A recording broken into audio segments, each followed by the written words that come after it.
Is it a bird? Is it a plane? Nope. It's today's challenge. Oh, cool. Go on then, open it. Rearrange formulae to prove that flying is safe. You know I hate flying. Oh, don't be such a baby. Statistically, flying's much safer than driving. Yes, and statistically, I panic more during takeoff and landing than I do driving down the motorway. So what are you going to do about that? Well, like I said, what we're going to do is rearrange different formulae, and by doing that, I'm going to show you just how safe it is to fly. There you go. I'm not flying it as well. No way. But, could you take some timings for me?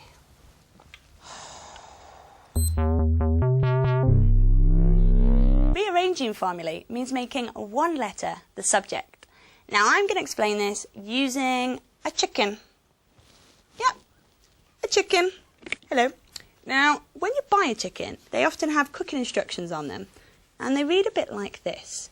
Cook the chicken for 45 minutes for every kilogram and add 30 minutes. Thank you. Now, if we wrote that as a formula, it would look like this.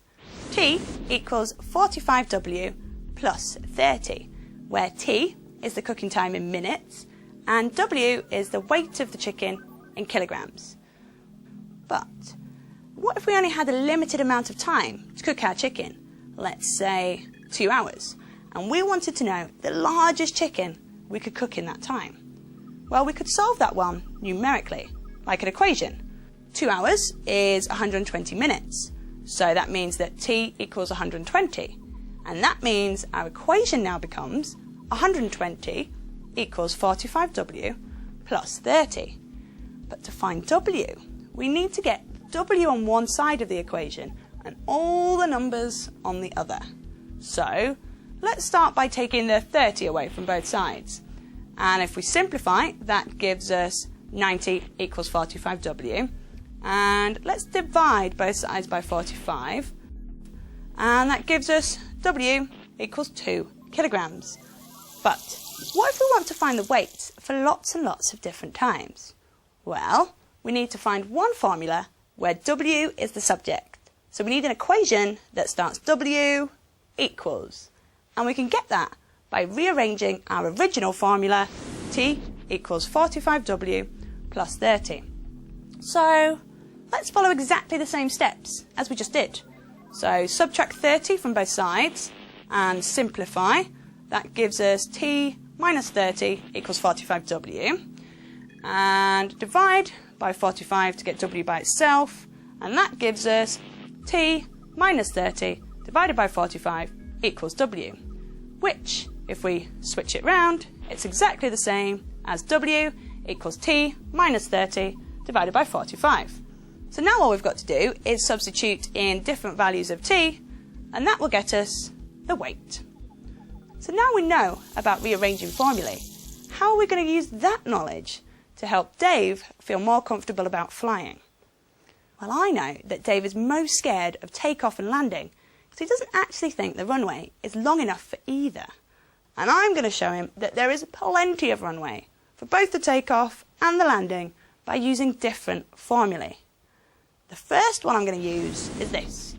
V equals U plus AT, which is velocity equals starting speed plus acceleration times time. But first, I'm going to need a few figures from the airfield.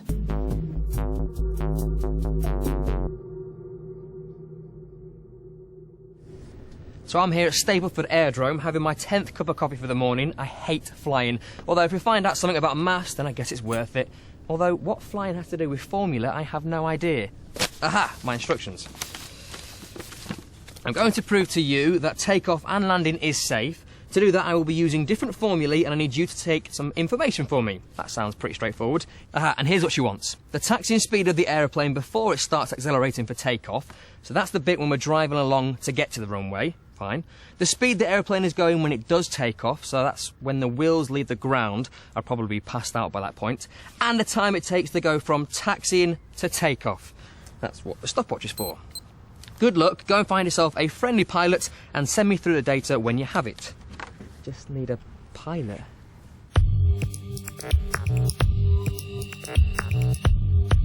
I'm going to use V equals U plus AT to find out how fast a plane needs to accelerate to take off.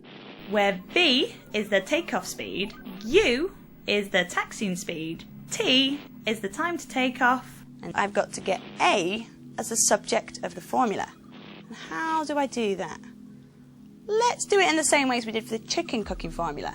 So we want A as the subject, so let's take U away from both sides, and these U's will cancel out. So let's divide both sides by T, and then these T's cancel out, and let's swap that around, and that gives us A equals B minus U divided by T. Now to use this, I'm going to use some figures from Dave. Where are they?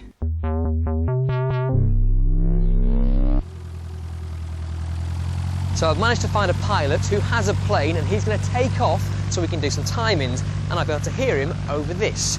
So here we go. As I taxi to the runway, maintain 10 miles an hour, safe taxiing speed. Okay, so he's taxiing at 10 miles per hour. I need to keep an eye on that speed because that's going to be our U in the formula, which is our starting speed.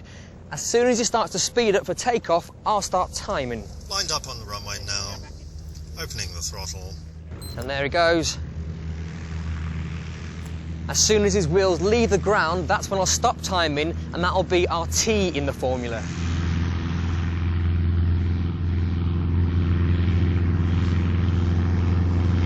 Rotate into flight. There we go. So that's 20 seconds from when he started to when he took off.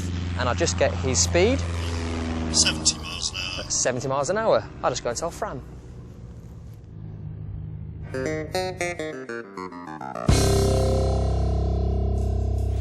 So here are the figures from Dave.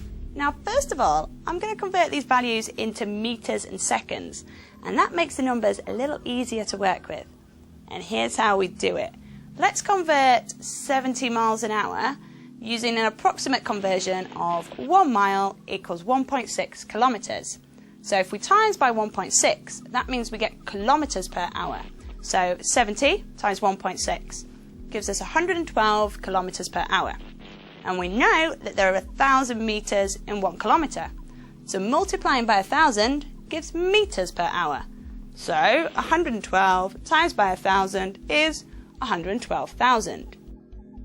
Now let's convert the time to seconds. And we know that there are 3,600 seconds in 1 hour. So if we divide by 3,600, we get metres per second. So that means 112,000 divided by 3,600 gives us approximately 31.1 metres per second. And that means 70 miles an hour is about 31.1 metres per second. And if you do exactly the same working, you can find out that 10 miles an hour is approximately 4.4 metres per second. So all of this means B equals 31.1, U equals 4.4, and T is the same as it was, 20 seconds. So let's feed those figures into our rearranged formula, A equals V minus U over T, and that gives us A equals 31.1 minus 4.4 all over 20, which gives us A equals 1.335 metres per second squared. Right, now we know the acceleration the plane needs to take off. We can work out how much runway it needs to take off using a different formula. This one. S equals ut plus half at squared, where S is the distance. Now it's easy to think that S is the speed, but it's not. Remember that, S is the distance. So let's put all of those figures in and we get a distance of, you ready for it? 4.4 times 20 plus half times 1.335 times 20 squared, which comes to, thank you computer, 355 metres. So that means that the aeroplane needs 355 metres to take off. Now let's talk to Dave. Hey Dave, how you doing? Yeah, it's a bit cold, but okay. I've got a question for you. Yes? How long is that runway? Oh, hold on, I'll inquire. How long's the runway? 1,100 metres. 1,100 metres. Ah, well, Brill, I've worked out that the aeroplane needs 355 metres, so that's just under a third of the runway for it to be able to take off. Well, that's a relief, but what about landing? There's no way I'm getting in a plane unless you can tell me the runway's long enough to land on, no matter what speed they're doing. Well, for me to work that out, I'm going to need a different formula, But what I need you to do is find out how quickly the plane can slow down compared to how quickly it can speed up. Do you think you can do that? Yeah, I already know that one. A plane can slow down twice as fast as it can speed up. So it can go from 70 to 0 in about 10 seconds. Oh, well, that's brilliant. I'll work out the maximum approach speed for that length of runway. I'd like to show you another formula. This one. v squared equals u squared plus 2as. This motion formula connects final velocity, starting speed, acceleration and distance. Now I want to work out what's the fastest speed the aeroplane can approach the runway and still stop in time. So I want the subject of the formula to be u, which is the speed of the aeroplane when approaching the runway. V, if you remember, is the final velocity, which we really hope is going to be 0, as I guess Dave would like the aeroplane to stop. S is the length of the runway, which we already know, and A, in this case, is the acceleration, but because the plane's decelerating, it's going to be a minus. So let's rearrange this formula so we can get u on one side. So we've got the formula v squared equals u squared plus 2as. So let's start by taking 2as away from both sides. Brilliant, and that cancels out from the u side, which gives us v squared minus 2as equals u squared.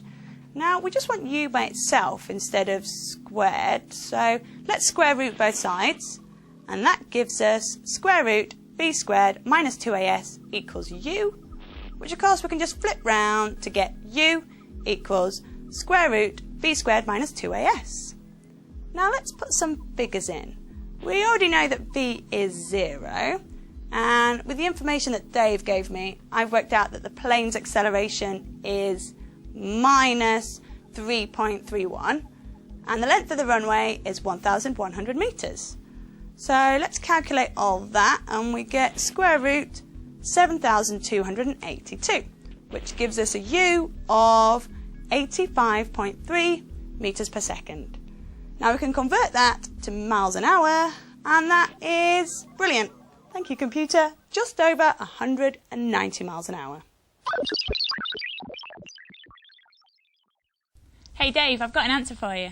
From all the figures that you've given me, so that being the length of the runway and how quickly the plane can slow down, I've worked out that the plane needs to be travelling faster than 190 miles an hour for it to run out of runway. So if you're travelling less than that, then you'll be all right. OK. Excuse me. Hi there. Can you tell me what speed does the plane approach a runway at for landing? Safe approach speed is 70 miles an hour. OK, right. Come on board, I'll show you. But, you know, they always say, check your workings out. Maybe do it 2 or 3 times just to be safe. And I need a calculator. Oh, at least tell me you've got some peanuts on here. If you can just double check this as well. I mean, you could have made a mistake. Yeah, I'll just hold on to here, tight a bit tight. Yeah. Do you mind if I sit at the back? And yeah, I guess she was right.